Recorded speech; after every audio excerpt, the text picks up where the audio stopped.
Hi!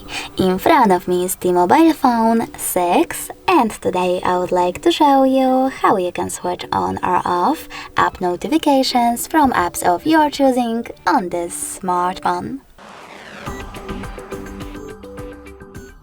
You need to begin by opening Settings. In them, click on Notifications section and then tap on App Settings at the top.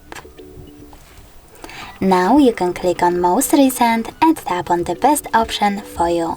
Most Recent, Most Frequent, All Apps or Turned Off. I will go with Most Frequent. Then tap on the switcher next to an app from which you want to block notifications, in my case Chrome. As you can see, all notifications from Chrome are now off, but you can always turn them back on by choosing the same No Gray switcher.